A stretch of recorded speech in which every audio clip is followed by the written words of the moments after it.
نے نام سنا ہوگا محمود غزنوی اور ایاز کا.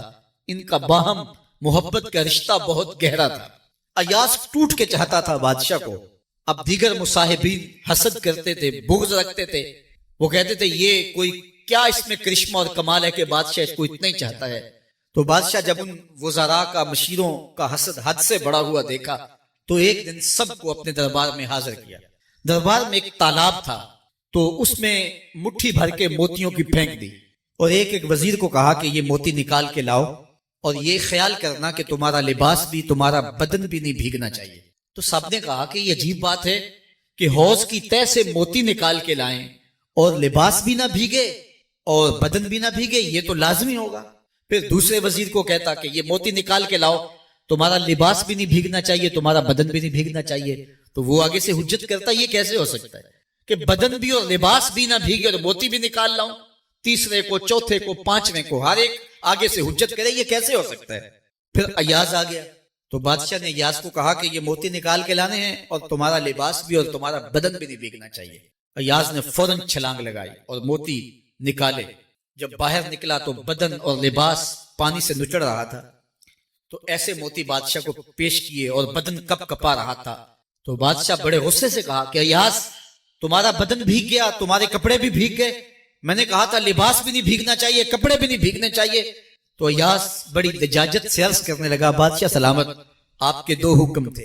ایک یہ کہ موتی نکال کے لانے ہیں، دوسرا حکم یہ تھا کہ لباس اور کپڑے بھیگنے نہیں چاہیے. تو ایک حکم میں نے پورا کر دیا ہے، دوسرے کی معافی چاہتا ہوں. تو صاحب اللہ نے حضرت انسان کے سینے میں جذبات کا ایک جہاں آباد کیا ہے. شیطان کو بھی انسان کے پیچھے لگا دیا اس کی آزمائش کے لیے، اس کے امتحان کے لیے. نفس بھی اس کے اندر موجود ہے اور دوسری جانب اس کو گناہوں سے منع بھی کیا اور نیکی کی تلقین بھی کی. اب کتنی مشکل زندگی ہے حضرت انسان کی. آئی جان شکنجے اندر جویں ویلنے دے وچ گنا. کتنی مشکل زندگی ہے. خواہشیں ہیں کہ آوارہ ہیں، آرزویں ہیں کہ بے قابو ہیں، اور دوسری جانب اللہ کا حکم ہے. اب کیا کرے؟ تو گناہ کرنے کے بعد پھر اللہ کے حضور توبہ کر لے، جو ممکن ہو وہ نیکی کرے اور گناہ سے مقدور بچنے کی کوشش کرے. لیکن بشری تقاضوں کے تحت اگر اس سے گناہ کبھی سرزد ہو جائے تو اس پر اکڑے نہ اور اس پہ مصر نہ رہے، اس پہ اصرار نہ کرے، بلکہ فوراً اللہ کے حضور توبہ کرے. گناہ کرنے کے بعد بندہ جب توبہ کرتا ہے التائب من الذنب کمن لا ذنب لہ، تو وہ ایسے ہوتا ہے جس طرح اس نے گناہ کیا ہوا ہی نہیں. بندہ 100 بار گناہ کر کے توبہ کرے، اللہ 100 بار معاف فرما دے. وہ کریم ہے، 70 ماؤں سے زیادہ پیار کرتا ہے. تو بندے اس کی دہلیز پہ جب توبہ کرتے ہیں، رجوع کرتے ہیں اور اس سے معافی مانگتے ہیں تو وہ یہ نہیں دیکھتا کہ یہ گناہ گار کتنا بڑا ہے، وہ یہ دیکھتا ہے کہ یہ میری دہلیز پہ آیا ہے اور اس کے ما قبل کے سارے گناہ معاف بھی کرتا ہے، بلکہ گناہوں کو بدل کے نیکیوں میں بھی تبدیل کر دیتا ہے. آئیے اب قرآن مجید میں ان لوگوں کی کہانی بھی پڑھیے جو اپنی زندگی کو اپنے مالک کے نام لگا چکے ہیں اور ان سے اگر کوئی معاملہ سرزد ہو جاتا ہے تو وہ کس قدر اللہ سے ڈرتے ہیں. والذین یؤتون ما آتوا وقلوبهم وجلہ انہم الی ربہم راجعون. فرمایا کہ وہ لوگ جب ان سے کوئی خطا سرزد ہو جاتی ہے، کوئی گناہ ہو جاتا ہے تو ان کے دل لرز جاتے ہیں، خوف خدا سے وہ کانپنے لگ جاتے ہیں. انہم الی ربہم راجعون، تو وہ اپنے رب کی طرف رجوع کرنے والے ہوتے ہیں. اگر ان سے کبھی کوئی گناہ سرزد ہو جائے، ان سے کوئی غلطی سرزد ہو جائے تو پھر اس پہ ضد نہیں کرتے، اس پر مصر نہیں ہو جاتے، اس پر حجتیں اور دلیلیں نہیں لاتے، بلکہ وہ کیا کرتے ہیں، فوراً اللہ کے حضور رجوع کرتے ہیں اور معافی مانگتے ہیں. اور اللہ کو یہ بہت پسند ہے کہ کوئی مجھ سے معافی مانگے اور اللہ انہیں معاف کر دیتا ہے. اللہ اکبر. حضرت عبداللہ ابن مسعود رضی اللہ تعالیٰ عنہ فرماتے ہیں کہ مومن کی یہ شان ہے کہ جب وہ گناہ کر بیٹھے تو وہ یوں محسوس کرتا ہے جس طرح پہاڑ تلے آ گیا ہے. یہ اس کی کیفیت ہے کہ گناہ کرنے کے بعد، نافرمانی کرنے کے بعد اس کا دل لرز اٹھتا ہے. وَقُلُوبُهُمْ وَجِلَةٌ، ان کے دل خوف خدا سے لرزنے لگ جاتے ہیں کہ ہم سے یہ گناہ کیوں سرزد ہو گیا، یہ تو اللہ کی ناراضگی کا سبب ہے. تو حضرت عبداللہ ابن مسعود فرماتے ہیں یوں محسوس کرتے ہیں جس طرح پہاڑ تلے آ گیا ہے اور پہاڑ ابھی گر جائے گا اور انہیں کچل دے گا. تو وہ جلدی جلدی تلافی کرتے ہیں، توبہ کرتے ہیں، رجوع اللہ کرتے ہیں تاکہ ہمارا گناہ معاف ہو جائے۔ اور منافق کی مثال بھی بیان کی گئی، جب وہ گناہ کرتا ہے تو یوں محسوس کرتا ہے جیسے بدن پہ مکھی بیٹھی تھی، ہلکے اشارے سے اڑا دی۔ سویر سے لے کر شام تک کتنی بار ہم اپنے بدن پہ بیٹھی مکھیاں اڑا دیتے ہیں اور ہمیں شام کو یاد بھی نہیں ہوتا کہ یہ عمل ہم نے کتنی بار کیا ہے۔ میں اور آپ اپنے اندر اتر کر کے دیکھ سکتے ہیں ہماری کیفیت باطن کیا ہے۔ نمازیں چھوڑی، جھوٹ بولا، غیبت کی، چغلی کی، کسی کا دل دکھایا، کسی کو تکلیف دی، گالی گلوچ کیا، سب و شتم کیا، سویر سے شام تک کیا کیا گناہ کیے، کبھی خیال بھٹکے، کبھی سوچیں آوارہ ہوئیں، کبھی نگاہوں نے بدکاریاں کی، کبھی زبان نے جرم کیے، اور شام کو ہمیں یاد بھی نہیں ہوتا کہ آج ہم نے کیا کیا جرائم کیے، آج ہم نے کیا کیا گناہ کیے۔ اگر ہماری یہ کیفیت ہے تو یہ عملی نفاق ہے کہ بدن پہ مکھی بیٹھی اور اڑا دی۔ اور اگر ہماری کیفیت یہ ہے کہ گناہ کے بعد یہ محسوس ہوتا ہے کہ ہم پہاڑ تلے آ گئے اور اللہ کی ناراضگی ہم نے مول لے لی اور جلدی جلدی توبہ کر کے رجوع کرنے کی جانب بڑھتے ہیں، تو پھر مبارک ہو، نہیں تو مجھے اور آپ کو اپنا محاسبہ کرنا چاہیے۔ ہمارے دلوں پر زنگ چڑھ گئے ہیں اور ہماری کیفیت یہ ہو گئی ہے کہ گناہ کرنے کے بعد بھی ہم ڈٹے رہتے ہیں، جبکہ زندگی اصحاب رسول کی دیکھیے ان سے بھی کبھی کوئی خطا سرزد ہو جاتی تو وہ فوراً اس گناہ کی تلافی کے لیے حضور کی بارگاہ میں حاضر ہو جاتے۔ حضرت ابو لبابہ رضی اللہ تعالیٰ عنہ نے اپنے آپ کو مسجد نبوی کے ستون کے ساتھ بندھوا دیا اور کہا کہ جب تک میری معافی نہیں ہوگی تب تک اپنے آپ کو کھلواؤں گا نہیں۔ اور پھر جب ان کی بخشش کا اعلان ہوا تو پھر حضور کے ہاتھوں سے اپنے آپ کو انہوں نے کھلوایا۔ ایک خاتون حضور کی خدمت میں حاضر ہوئی اور عرض کی، یا رسول اللہ صلی اللہ علیہ وسلم، مجھ سے بدکاری سرزد ہو گئی ہے اور میرے پیٹ میں بچہ ہے، اور میں چاہتی ہوں کہ آخرت کی سزا کی بجائے دنیا کے اوپر اس کی سزا مجھے دے دی جائے تاکہ میں پاک ہو جاؤں اور صاف ہو جاؤں، کیونکہ آخرت کی سزائیں بہت سخت ہیں۔ اللہ کے محبوب علیہ السلام نے جبریل امین سے ایک دن پوچھا تھا، مجھے جہنم کے عذابوں کا ذکر سناؤ، تو عرض کی، یا رسول اللہ صلی اللہ علیہ وسلم، سب سے ہلکا عذاب، اخف العذاب، ہلکا ترین عذاب یہ ہے کہ جہنمی کے پاؤں میں آگ کے جوتے رکھے جائیں گے، باقی اس کے پورے بدن پہ آگ نہیں ہوگی، صرف آگ کے جوتے اس کو پہنائے جائیں گے، لیکن اس کی حدت، گرمی اور شدت اتنی ہوگی، یغلی منہما دماغہ، اس کی شدت سے اس کا دماغ پگھل کر ناک اور کانوں کے ذریعے سے باہر آنا شروع ہو جائے۔ یہ سب سے ہلکے عذاب کی کیفیت ہے، اور جو عذاب سخت ہیں، الیاذ باللہ، اللہ تعالیٰ قرآن مجید میں فرماتا ہے، ثم لا يموت فیہا ولا یحیا، اس بڑے عذاب کا ذکر کیا جو جہنمیوں کو دیا جائے گا۔ فرمایا اس عذاب کی کیفیت یہ ہوگی، بندہ نہ جیے گا نہ مرے گا۔ جیے گا اس لیے نہیں کہ آگے اور پیچھے، دائیں اور بائیں آگ ہی آگ ہوگی، تو اس آگ میں جینا کو جینا تو نہیں ہوگا، اور مرے گا اس لیے نہیں کہ موت کو موت آ چکی ہو۔ جنت میں جنتیوں کو ایک ہی ڈر اور خدشہ ہوگا کہیں موت نہ آ جائے، اور جہنمیوں کو ایک ہی امید ہوگی کہیں موت آ جائے اور جان چھوٹ جائے۔ اللہ تعالیٰ مینڈے کی شکل میں موت کو لائے گا اور موت کو ذبح کیا جائے گا۔ جنتی جنت سے اور جہنمی جہنم سے دیکھ رہے ہوں گے۔ جب موت کو ذبح کر دیا جائے گا، اب موت نہیں ہے، تو جنتی اتنے خوش ہو جائیں گے کہ اگر موت کو موت نہ آئی ہوتی تو یہ خوشی سے مر جاتے، اور جہنمی اتنے مایوس، دکھی اور پریشان ہوں گے کہ اگر موت کو موت نہ آئی ہوتی تو یہ صدمے سے مر جاتے۔ تو وہ کتنا سخت عذاب ہوگا، الیاذ باللہ، کے ہلکے ترین عذاب کی کیفیت یہ ہے کہ پاؤں میں آگ کا جوتا اور دماغ پگھل کے ناک اور کانوں کے راستے سے باہر آ جائے۔ تو اس نے عرض کی، یا رسول اللہ صلی اللہ علیہ وسلم، میرے اوپر حد جاری کر دیجئے۔ اور اس نے کہا کہ میرے پیٹ میں جو ہے وہ بچہ ہے۔ اللہ کے محبوب علیہ السلام نے فرمایا، جاؤ جب بچہ پیدا ہو تو پھر آنا۔ وہ چلی گئی، تو جب بچہ پیدا ہوا تو گود میں اٹھائے پھر حضور کی خدمت میں حاضر ہوئی اور عرض کی، یا رسول اللہ، یہ ہے بچہ جو میں نے گناہ کیا تھا، بدکاری کی تھی، آج یہ اس کی نشانی ہے۔ تو اللہ کے محبوب علیہ السلام نے فرمایا کہ اسے لے جاؤ اور اسے دودھ پلاؤ، اور جب یہ کچھ کھانے پینے لگ جائے گا تو پھر آنا۔ تو تھوڑی دیر کے بعد، کچھ دنوں کے بعد، وہ دوبارہ حاضر ہوئی اور اس نے اس بچے کے ہاتھ میں روٹی کا ٹکڑا دیا ہوا تھا اور عرض کی، یا رسول اللہ، دیکھ لیجئے اب یہ روٹی کھانے لگ گیا ہے۔ اللہ اکبر۔ تو اللہ کے محبوب نے فرمایا، انہیں لے جاؤ اور جا کے انہیں سنگسار کر دو۔ اس کی یہ حد بنتی تھی، اس کو سنگسار کیا اور اس نے خود یہ سزا اپنے لیے قبول کی۔ ماعز ابن مالک اسلمی عرض کی یا رسول اللہ طہرنی، مجھے پاک کر دیجئے۔ میرے حضور نے فرمایا جاؤ اللہ سے معافی مانگو۔ وہ گئے اور معافی مانگی، بے چینی اتنی تھی، پھر آ گئے اور عرض کی طہرنی یا رسول اللہ، حضور مجھے پاک کر دیجئے۔ فرمایا جاؤ اللہ سے معافی مانگو۔ وہ گئے، معافی مانگی، پھر پلٹ آئے، تیسری مرتبہ، چوتھی مرتبہ۔ آقا کریم نے فرمایا فیما اطہرک، تمہیں کہا اللہ سے معافی مانگو، کریم ہے معاف کر دے گا، تم پھر پلٹ آتے ہو، تمہیں کس جرم سے پاک کروں؟ قال من الزنا، عرض کی مجھ سے بدکاری ہو گئی ہے اور میں چاہتا ہوں کہ دنیا پر فارغ ہو جاؤں۔ حضور نے فرمایا کہ اس کا توازن عقلی تو ٹھیک ہے، عرض کی حضور صحیح الحواس ہے۔ کہا کہ یہ نشے میں تو نہیں کہہ رہا، کسی نے اٹھ کے منہ سونگا، کہا حضور ایسی بات بھی نہیں ہے۔ فرمایا تم سوچ لو کیا کہہ رہے ہو؟ کہا حضور جو میں کہہ رہا ہوں وہ سچ کہہ رہا ہوں، مجھ سے گناہ سرزد ہو گیا اور میں چاہتا ہوں کہ دنیا پر ہی فارغ ہو جاؤں۔ اللہ کے محبوب علیہ السلام نے فرمایا کہ انہیں سنگسار کر دو۔ ماعز ابن مالک اسلمی کو سنگسار کر دیا گیا۔ جب ان کا جنازہ اٹھا تو حضور بھی جنازے کے جلوس میں تھے۔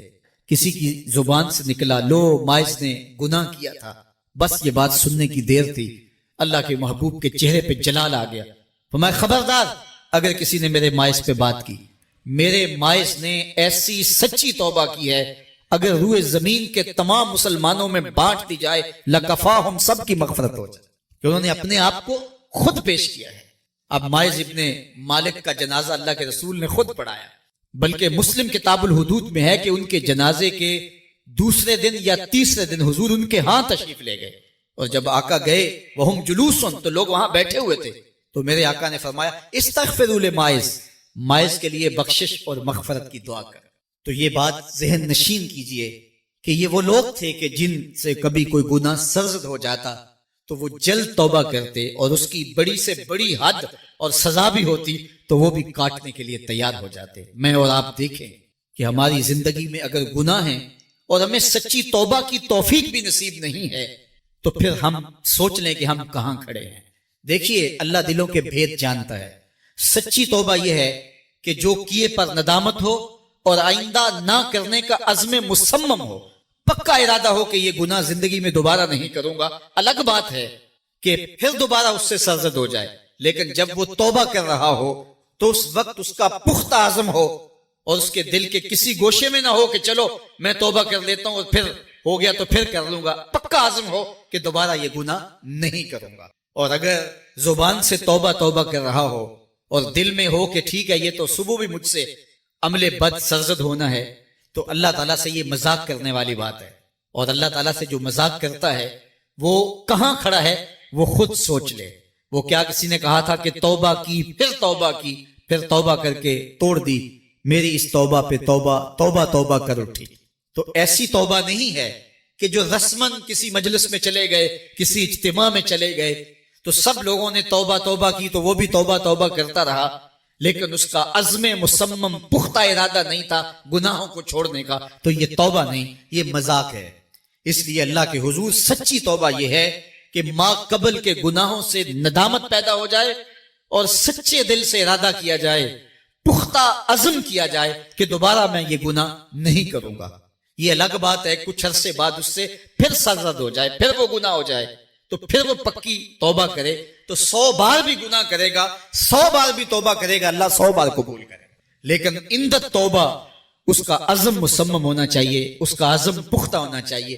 محض لفظوں سے توبہ توبہ پکارنا اور دل توبہ نہ کر رہا ہو اور دل عزم مصمم نہ رکھتا ہو تو یہ توبہ نہیں ہے۔ اس لیے سچی توبہ اللہ کے حضور اپنے گناہوں کی پیش کرنی، یہ اہل ایمان کا طریقہ ہے۔ نیکی کی توفیقات میں انسان اعمال صالحہ کا نور پاتا ہے، لیکن اگر وہ جھوٹ بولنا شروع کر دیتا ہے تو اس کی ساری محنتیں ضیاع اور نقصان کا سبب اور ذریعہ بن جاتی ہیں۔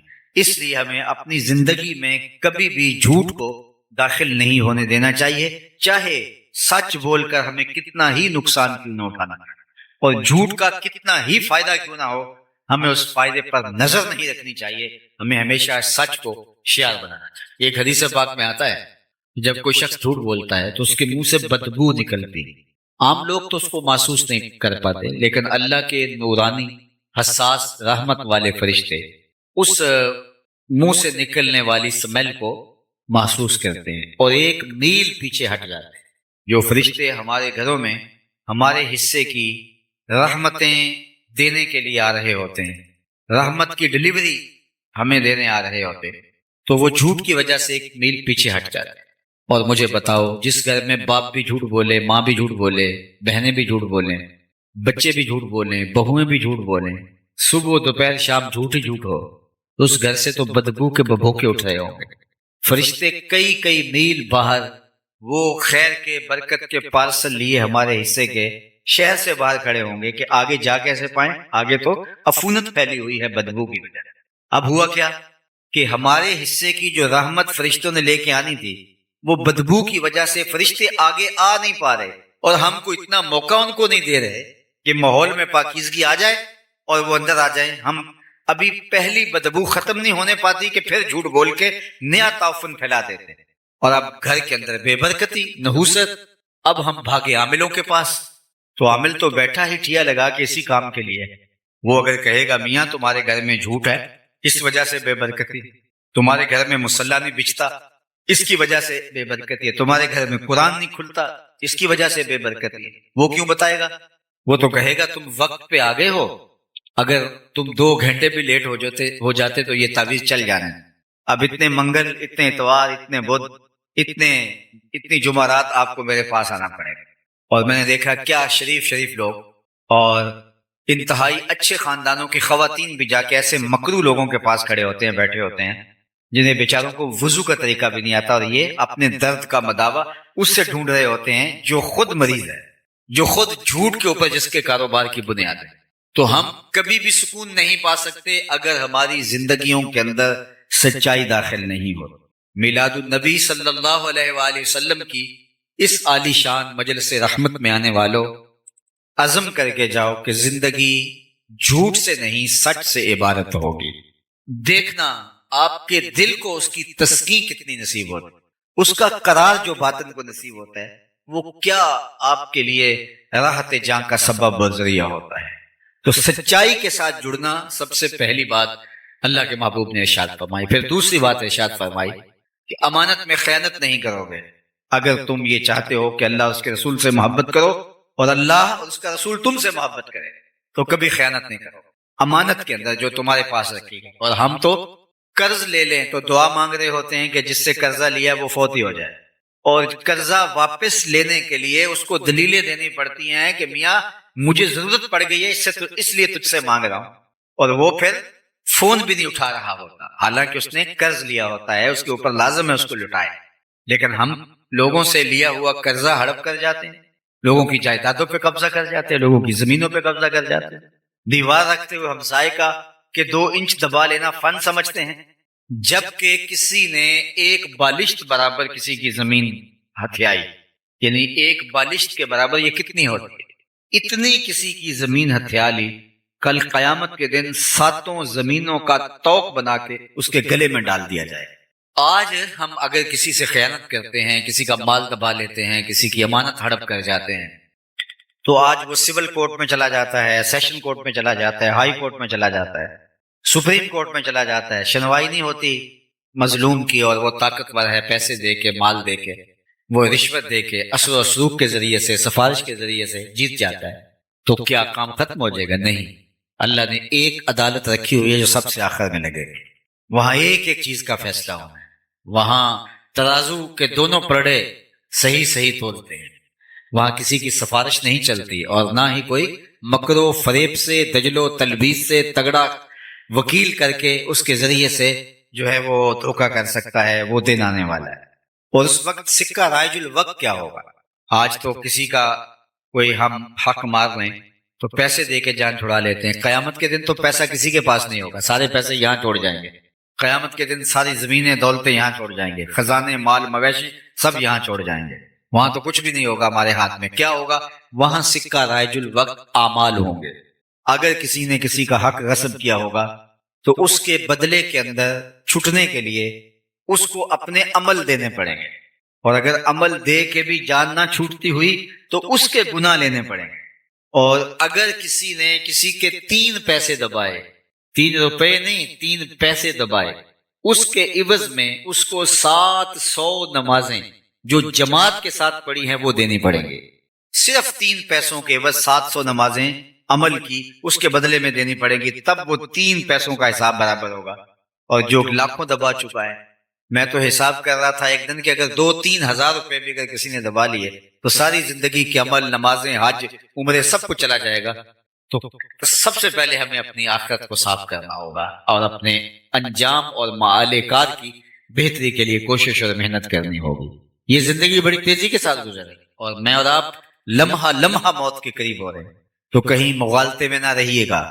آج ایک بندہ ساری زندگی رشوت لیتا ہے، مال لوٹتا ہے اور لوگوں کے جیبوں پہ نظر رکھ کے لوگوں کو بلیک میل کرتا ہے، اور ریٹائرمنٹ کے بعد وہ ٹوپی پہن کے پہلی صف میں آ کے بیٹھ جاتا ہے.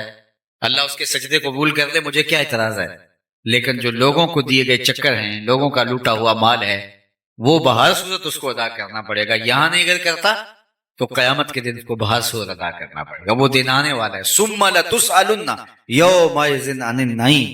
اس دن ایک ایک نعمت کے بارے میں پوچھا جائے گا اور ایک ایک چیز کا سوال ہوگا. تو قبل اس سے کہ وہ وقت آئے کوئی حجت باقی نہ رہے، مجھے اور آپ کو اپنے اعمال کی جواب دہی کے لیے تیار ہونا چاہیے. دیکھو، امانتوں کو واپس کرنا اور وہ کوئی ٹھوس چیز ہو، پیسے ہوں، مال ہو، مویشی ہوں، وہ تو بڑی بات ہے. ہمارا دین تو اتنا حساس ہے کہ اگر تم سے کوئی بات کر رہا ہو اور بات کرتے کرتے وہ دائیں بائیں دیکھے تو فرمایا گیا کہ یہ بات تمہارے اوپر لازم ہے کہ امانت ہے، اس کو تم کسی کے آگے بیان نہیں کرو گے. اس لیے کہ بات کرتے ہوئے اس نے دائیں بائیں دیکھا تھا، اس لیے وہ چاہ رہا تھا کہ میری بات کسی تک نہ پہنچے. اب تمہارے سینے میں امانت بن کے ساری زندگی رہنی چاہیے. تو جو دین اتنا حساس ہے کہ باتوں کی، امانتوں کے اندر بھی خیانت نہ ہو، تو کوئی کسی کا مال ہتھیا لے اور خیانت کرے تو ہمارا دین کیسے اس کو گوارا کر سکتا ہے. اور آخری بات جو اللہ کے محبوب نے ارشاد فرمائی وہ یہ تھی کہ تمہاری ہمسائیگی میں کوئی آ بسے تو حق مجاورت ادا کرو گے، ہمسایوں کے حق ادا کرو. ہمسائے کے حقوق کے بارے میں فرمایا کہ مجھے اس قدر تاکید کی گئی اللہ کے پیارے محبوب صلی اللہ علیہ وآلہ وسلم. باقی جہاں تک حضور علیہ السلام کی صورت میں اللہ کے انعام کا شکرانہ ادا کرنے کا حق ہے، تو ہمیں اور بھی اتنی زندگیاں مل جائیں تو ہم حق کے شکر ادا نہیں کر سکتے. ہمارے بدن پہ اتنے بال نہیں ہیں جتنے رسول اللہ کے احسانات ہیں. بال بال ہمارا قرض رسالت میں جکڑا ہوا ہے. تو یہ ایک شام کا، ایک شب کا، میلاد کا اجتماع کیا، ساری زندگی بھی ان کے نام لگا دیں، حق کے شکر پھر بھی ادا نہ ہو. آقا کریم علیہ الصلوۃ والسلام کی صورت میں اللہ کی عطا کردہ اس نعمت کے شکرانے کی بہترین صورت یہ ہے کہ حضور علیہ السلام کے لائے ہوئے دین کو، نظام شریعت کو ہم عملی طور پہ اپنے اوپر نافذ کرتے ہیں.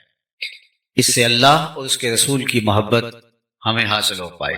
ایک دن حضور وضو فرما رہے تھے اور وضو کا پانی صحابہ زمین پہ نہیں گرنے دے رہے، وہ کسی کے ہاتھوں پہ ہوتا اور پھر وہ اس پانی کو اپنے چہرے پہ مل لیتے، اور جسے یہ پانی میسر نہ آتا وہ کسی دوسرے صحابی کے گیلے ہاتھوں سے ہاتھ رگڑ کے اپنے چہرے پہ مل لیتے تاکہ اس کی تری سے، تراوت سے اپنے لیے سامان راحت کیا جائے.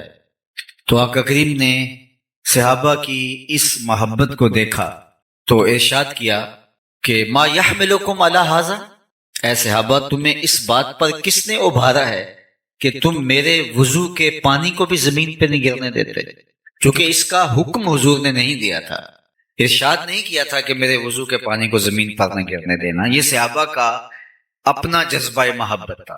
تمام چیزوں کے لیے حکم کی ضرورت نہیں ہوتی، محبت محبوب کو راضی کرنے کے ڈھب خود بھی سیکھتی ہے.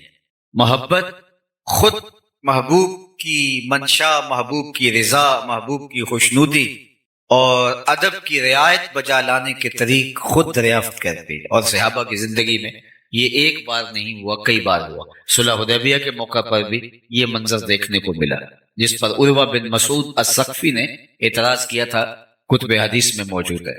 حضور لعاب پھینکتے ہیں، صحابہ حضور کے لعاب کو اپنے ہاتھوں پہ لیتے ہیں اور اپنے چہروں پہ ملتے ہیں. بلکہ ایک دن حضور نے پچنے لگوائے تو ایک لگن میں پانی، حضور کا بہا ہوا خون جو ہے وہ جمع کر دیا گیا. ایک صحابی کے ہاتھ میں وہ پیالہ دیا اور فرمایا اس کو جاؤ ایسی جگہ بہاؤ جہاں کسی کے قدم نہ پہنچے. تو وہ گیا اور ایک پتھر کی اوٹ میں بیٹھ کے خود نوش جان کر لیا. واپس پلٹا تو حضور نے فرمایا ٹھکانے لگائے جی حضور ایسی جگہ پہ جہاں کسی کے قدم نہیں پڑ سکتے. تو حضور مسکرائے اور فرمایا لعلک شربت، شاید تم نے پی لیا ہے. قال نعم، جی حضور میں نے سمجھا ایسا مشروب کہاں ملے گا، میرے خون میں حضور کا خون شامل ہو جائے تو اور کیا چاہیے. آقا ناراض نہیں ہوئے کہ تو نے خون کیوں پیا، بلکہ حضور نے جو تاریخی جملہ ارشاد فرمایا وہ یہ تھا یا غلام قد حررت نفسک، قد حررت نفسک من النار، اے بیٹے تو نے اپنے آپ کو آتش دوزخ سے بچا لیا ہے. تو صحابہ نہ حضور کے وضو کا پانی زمین پہ گرنے دیں، نہ حضور کا لعاب رحمت زمین پہ گرنے دیں. اور یہ ان کی محبت کا ایک ڈھنگ تھا اور حضور کے پیار کا ایک اسلوب تھا جو ان کے عشق نے ان کو سکھایا تھا. ان کی محبت نے ان کو یہ درس دیا تھا کہ محبوب کے اعضائے نور کی اترن کو بھی زمین پہ نہ جانے دیا جائے، اس کو بھی اپنے چہروں پہ ملا جائے. کائنات میں کسی نے صحابہ جیسا کوئی عاشق نہیں دیکھا ہوگا، لیکن میں آپ کو بتاؤں کہ عشق کی فراوانی، عشق کا زور حسن کی فراوانی کی وجہ سے ہوتا ہے. جتنا حسن فراواں ہو اتنا عشق زوراور ہوتا ہے. تو کائنات میں اگر صحابہ جیسا کوئی عاشق نہیں ملتا تو حضور جیسا سونا بھی زمانے میں کوئی نہیں ہے. لکھاں آئے لوگ زمانے تے محبوب خدا جیا کوئی نہیں، لکھاں سونے بن بن بہندے نے او دی خاک پا جیا کوئی نہیں. حضرت ابو ہریرہ تو بولے کل قمر لیلۃ البدر لم ارا قبلہ ولا بعدہ مثلہ. کیا پوچھتے ہو، حضور 14ویں رات کے چمکتے ہوئے چاند کی طرح تھے. پھر کہا نہیں نہیں نہیں، حضور جیسا نہ پہلے دیکھا نہ بعد میں دیکھا. حضرت حسان بن ثابت بولے کیسے دیکھتے، کسی ماں نے جنم دیا ہوتا تو دیکھتے. خدا نے وہ سچا ہی پن چھڑیا جدے وچ محمد نو ٹالیا. حسینہ جمیلاں دا منہ موڑ دیتا، محمد بنا کے قلم توڑ دیتا. وہ پیکر تراشا، وہ حسن دیا، وہ جمال بخشا، وہ خوبصورتی دی. اللہ اکبر کہ حسن ختم ہے. کسی نے کہا تھا کہ حسن جدا پانی پرے عشق بھی غلامی کرے، حسن ادا پانی پرے عشق بھی غلامی کرے. چند سینہ چیر دے جدوں اشارہ کرے، جیڑا اونوں ویکھے پھرے دل نو سنبھالدا، لب کے لے آواں کتھوں سونا تیرے نال. وہ جمال دیا، وہ خوبصورتی دی. آپ نے محبت کی لوک داستانیں سنی ہوں گی، لیکن کبھی آپ نے یہ نہیں سنا ہوگا کہ کسی محب نے محبوب کے لعاب کو اپنے ہاتھوں پہ لیا ہو اور اپنے چہرے پہ ملا ہو. لیکن یہاں محبت کے ایسے مظاہر بھی دیکھنے کو ملتے ہیں. اب حضور وضو کرتے ہیں، صحابہ وضو کے پانی کو زمین پہ نہیں گرنے دیتے، چہروں پہ مل لیتے. آقا کریم نے ان سے پوچھا ما یحملکم علی ھذا، میں نے تو اس کا حکم نہیں دیا، تم ایسا کیوں کر رہے ہو؟ تو سنیے اس کا جواب. انہوں نے کہا حب اللہ و رسولہ، اللہ اور اس کے رسول کی محبت کا تقاضا یہ ہے کہ ہم اس وضو کے پانی کو زمین پر نہ گرنے دیں. تو اللہ کے محبوب نے ان کی تردید نہیں کی، ان کو اس کام سے روکا نہیں، ان کو اس کام سے منع نہیں کیا، بلکہ اللہ کے محبوب کی دور اندیش نگاہ آنے والے حالات کا ملاحظہ فرما رہی تھی کہ آنے والے لوگ کہیں محبت کے ان مظاہر پر ہی موقوف نہ رہیں اور باقی دین ان کی نظروں سے اوجل نہ ہو جائے اور ترک نہ کر بیٹھے. تو آقا کریم نے صحابہ سے مخاطبت کرتے ہوئے فرمایا صحابہ تمہارا یہ عمل اس لیے ہے کہ اللہ اور اس کے رسول کی محبت، تو سنو جو اللہ اس کے رسول کی محبت چاہتا ہے اور یہ چاہتا ہے کہ اللہ اور اس کا رسول اس سے محبت کرے اور وہ اللہ اور اس کے رسول سے محبت کرے، تو اس کا یہ کام اپنی جگہ پہ اس کو 3 کام کرنے چاہیے. سب سے پہلی بات، جب بولے سچ بولے، اس کے زندگی میں کبھی جھوٹ نہیں بولنا چاہیے. تم میرے وضو کے پانی کو زمین پر نہیں گرنے دیتے، ہاتھوں پہ لیتے ہو اور چہروں پہ مل لیتے ہو، لیکن یہ بھی فراموش نہ کرنا اگر تم میرے غلام ہو تو غلامی کا حق ادا تب ہوگا جب تمہاری زبان پہ جھوٹ نہیں آنے پائے گا. دوسری بات ارشاد فرمائی کہ جب تمہارے پاس امانت رکھی جائے تم اس میں کبھی خیانت نہیں کرو. اور تیسری بات ارشاد فرمائی تمہاری ہمسائیگی میں کوئی آ بسے تو تم حق کے مجاورت ادا کرو گے، ہمسائیگی کے حق کا، حقوق کا لحاظ رکھو. یعنی تمہارا یہ عمل سبحان اللہ، لیکن یہ 3 چیزیں تم سے فراموش نہیں ہونی چاہیے. سب سے پہلی، جب بھی بولو سچ بولو. میں اور آپ کیسے جھوٹ بول سکتے ہیں جبکہ ہمارے آقا و مولا کو کافر بھی صادق و امین کہتے تھے؟ اگر ہم جھوٹ اس کے باوجود بھی بولتے ہیں تو پھر سمجھیے ہمیں دین کی سمجھ اور دین کا فہم ہی نہیں آیا۔ ہم اپنے نبی سے جو پیار کا ربط رشتہ رکھتے ہیں وہ ہمارا ادھورا ہے، پورا نہیں۔ حضور سے پوچھا گیا مومن بزدل ہو سکتا ہے؟ فرمایا نہیں، مومن بہادر ہوتا ہے۔ لیکن فرمایا ہو سکتا ہے کبھی بزدلی بھی کر جائے، آخر بشری تو ہے۔ پھر پوچھا گیا مومن بخیل ہو سکتا ہے؟ کہا نہیں، مومن سخی ہوتا ہے، لیکن ہو سکتا ہے کبھی وہ بخل بھی کر جائے، بشر ہی تو ہے۔ تیسرا سوال حضور سے پوچھا گیا مومن جھوٹ بول سکتا ہے؟ فرمایا جھوٹا نہیں ہو سکتا، یہ طے ہے کہ مومن ہو اور جھوٹا یہ نہیں ہو سکتا۔ تو سچ بول کے آپ تکلیف بھی اٹھا لیں، سچ بول کے اس کی کوئی آپ کو قیمت بھی دینی پڑے، سچ بول کے آپ نقصان بھی اٹھا لیں، لیکن آپ کے دل کو قرار نصیب ہو۔ جھوٹ بول کے کوئی فائدہ لے لیں، جھوٹ بول کے کسی کو دھوکہ دے دیں، جھوٹ بول کے پیسہ کما لیں، لیکن آپ کے دل کی بے قراری ختم نہیں۔ الصدق طمانینہ والکذب ریبہ، ہمارا صدق طمانیت قلب کا سبب ہے، اور جھوٹ جو ہے وہ آپ کو بے چین رکھے گا۔ اس لیے میری اور آپ کی زندگی میں اگر سچ اتر آتا ہے تو مطمئن زندگی ہمیں نصیب ہو جائے، اور سچ سے باقی راستے کھلتے ہیں۔ انسان جب سچ بولنا شروع ہو جاتا ہے تو روحانیت کی دیگر راہیں کھل، خیر کی توفیقات ملتی ہیں، اچھائی کے راستے کو شلم ارشاد فرماتے ہیں مجھے ہمسایوں کے حقوق کے حوالے سے اس قدر تاکید کی گئی کہ مجھے لگا کہیں وراثت میں حقدار نہ ٹھہرا دیا، اس قدر تاکیدات فرمائی۔ اللہ اکبر۔ اور قیامت کے دن سب سے پہلے جو شکایت لے کے حاضر ہوگا وہ ہمسایہ ہوگا، اس نے مجھے دکھ دیا تھا، ہمسائیگی کا خیال نہیں رکھا۔ سب سے پہلے جو پیش ہوگا شکایت لے کر وہ ہمسایہ ہوگا۔ تو یہ مجھے اور آپ کو دیکھنا چاہیے، اور یہ بات ذہن میں رکھیے گا، ہمسایہ وہ نہیں ہے جس کا دروازہ آپ کے دروازے کے سامنے ہے، جس کی دیوار آپ کی دیوار کے ساتھ لگتی ہے، صرف وہی ہمسایہ نہیں، 40 گھروں تک ہمسائیگی ہوتی ہے۔ تو آپ کے طرف میں جو 40 گھر ہیں وہ ہمسائے ہوتے ہیں۔